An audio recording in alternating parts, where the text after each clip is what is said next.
किराएदार बेटा। उठ जा नालायक, सुबह के 8 बजने को है, तुझे एग्जाम नहीं देना क्या? थोड़ी देर और सोने दीजिए ना पापा। तू उठता है या फिर मैं तेरे ऊपर पानी फेंकूं? रोज गधों की तरह सोता रहता है, पेपर की कोई टेंशन ही नहीं है। और एक हमारा समय था जब हम पेपर में फेल होने के डर से रात भर पढ़ा करते थे, सो ही नहीं पाते थे। तो क्या आप उसका बदला मुझसे लेंगे? मैं 15 मिनट बाद उठ जाऊंगा, आप प्लीज जाइए, मुझे डिस्टर्ब मत कीजिए। इतना कहकर रौनक रजाई ढककर फिर से सो जाता है। तू ऐसा नहीं मानेगा, रुक मैं अभी पानी लेकर आता हूं। बस फिर क्या था, इतना कहकर वो भागते हुए बाथरूम में जाते हैं और पानी की एक बड़ी सी बाल्टी लाकर रौनक के ऊपर फेंक देते हैं। पानी पड़ते ही रौनक झट से उठ जाता है। ये आपने क्या किया पापा? अब तो उठेगा नहीं तो यही करना पड़ेगा ना। वैसे थैंक्स डैड, आपके कारण ना अब मुझे नहाने की भी जरूरत नहीं पड़ेगी। चलिए अब आप माँ से बोलकर मेरे कपड़े निकलवा दीजिए, तब तक मैं ब्रश कर लेता हूँ। वैसे कल ना आप एक काम और करना, नहलाने के साथ साथ मुझे ब्रश भी करवा देना। ये ब्रश करने में ना मुझे बहुत आलस आता है। रौनक की बातों से अरविंद का मुंह खुला का खुला रह जाता है। वो अपनी पत्नी कमला के पास जाता है और रौनक की हरकतों के बारे में बताता है, जिसे सुन उसकी पत्नी हंसने लगती है। तुम अपने बेटे को समझाने के बजाय हंस रही हो। रौनक बच्चा है, धीरे धीरे सुधर जाएगा, आप क्यों उसके पीछे पड़े रहते हो? अभी नहीं सुधरेगा तो कब सुधरेगा? 10वीं क्लास में है रौनक, वो अब कोई बच्चा नहीं रहा। अरविंद की इतना बोलते ही वहां रौनक भी आ जाता है। क्या डैड, मैंने आपको एक काम दिया था, वो भी नहीं हुआ आपसे। अरे क्या हुआ बेटा? माँ, मैंने डैड से बोला था कि वो आपको बोलकर मेरे स्कूल की यूनिफॉर्म निकाल दे, लेकिन मेरे पीछे पड़ने के अलावा इनसे एक काम ढंग से नहीं होता। देख रही हो कमला, देख रही हो अपने लाडले को? अरे आप चुप रहिए जी। चलो बेटा, मैं तुम्हें कपड़े निकाल कर दे देती हूँ बस। ऐसे ही साल पर साल बीतते जाते हैं, लेकिन रौनक के रवैये में कोई बदलाव नहीं आता। वो पहले से भी ज्यादा आलसी और पूरी तरह अपने माता पिता पर निर्भर हो जाता है। 2 साल बाद पता नहीं कहाँ गायब रहता है पूरे दिन, अब तक तो आ जाना चाहिए था। अरे आप इतनी फिक्र क्यों कर रहे हैं उसकी? दोस्तों के साथ खेल रहा होगा, आ जाएगा अभी। ये कोई टाइम है खेलने का? 10 बजने वाले हैं, इतनी रात में कौन खेलता है? कमला कुछ कहती उससे पहले ही रौनक वहां आ जाता है। मम्मी जल्दी से खाना लगा दो, बहुत भूख लग रही है। तुम्हें तब तक खाना नहीं मिलेगा जब तक तुम बता नहीं देते कि इतनी रात गए कहां से आ रहे हो। ओ प्लीज डैड, अब आप एसी पे प्रद्युमन बनकर मेरे सर पर बंदूक लेकर मत बैठ जाना। अपनी फालतू की बकवास बंद कर और बता कहां से आ रहा है। माँ अब समझाइए ना डैड को। बता देना बेटा, इनको भी तसल्ली हो जाएगी। आप बोल रही हैं तो बता देता हूँ, मैं दोस्तों के साथ मूवी देखने गया था, इसलिए देर हो गई। तो इन सब चीजों में मेरे पैसे उड़ाता है? कभी 1 रुपया कमाने के बारे में सोचा है तूने? जब देखो हवा की तरह पैसे उड़ाता रहता है। माँ अब आप इन्हें चुप करा दीजिए, वरना ना मुझे गुस्सा आ जाएगा। अच्छा क्या कर लेगा? बता ना क्या कर लेगा तू?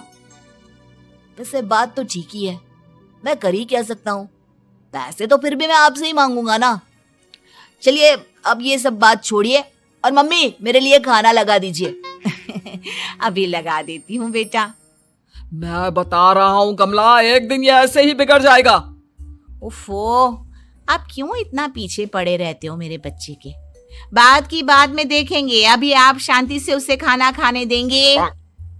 अगले दिन डैडी मुझे 10,000 रुपए चाहिए। हाँ? अब इतने पैसे क्यों चाहिए तुझे?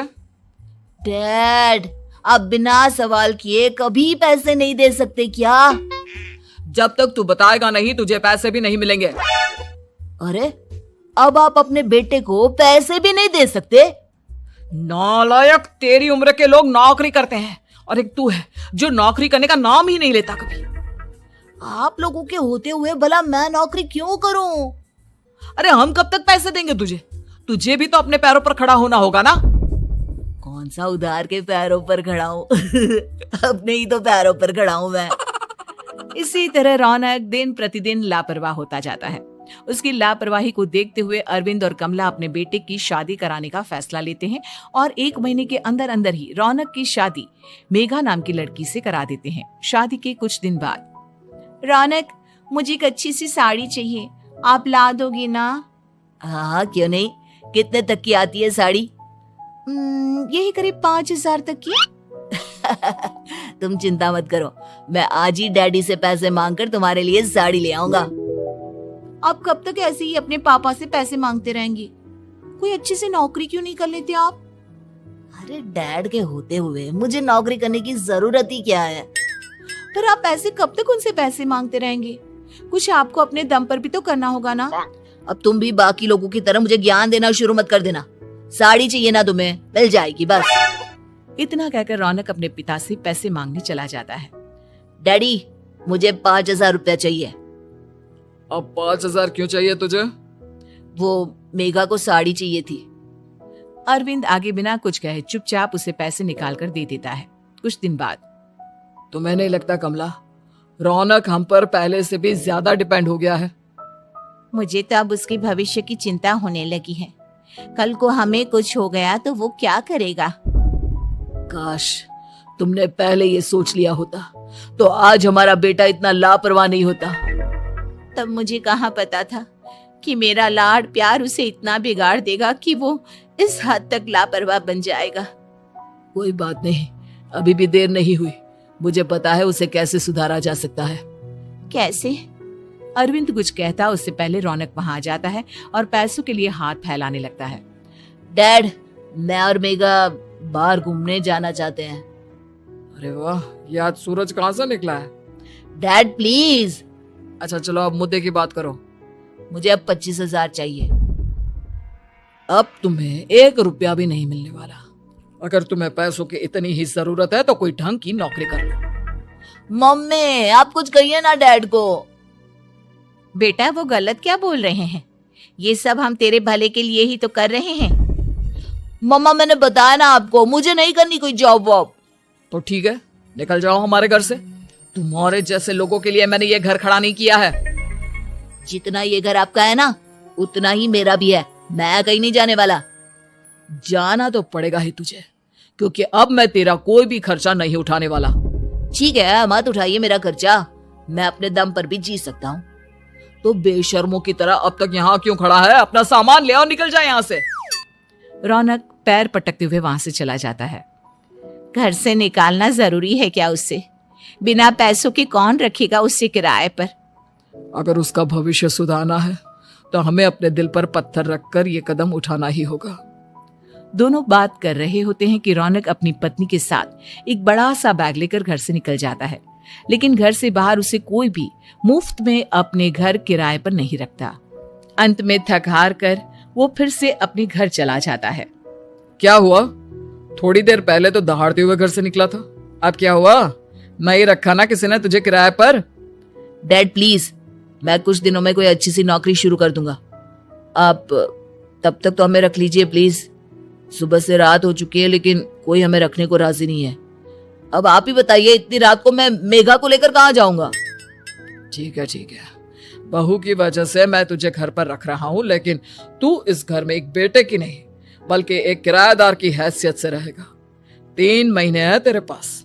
इन 3 महीनों के अंदर अंदर मुझे तेरी पहली तनख्वाह हाथ में चाहिए, समझ गया? पक्का डैड, इन 3 महीनों के अंदर अंदर तो कोई बढ़िया सी नौकरी ढूंढ ही लूंगा मैं। ऐसे ही धीरे धीरे समय बीतने लगता है और अरविंद के दिए 3 महीनों में से 2 महीने बीत चुके होते हैं।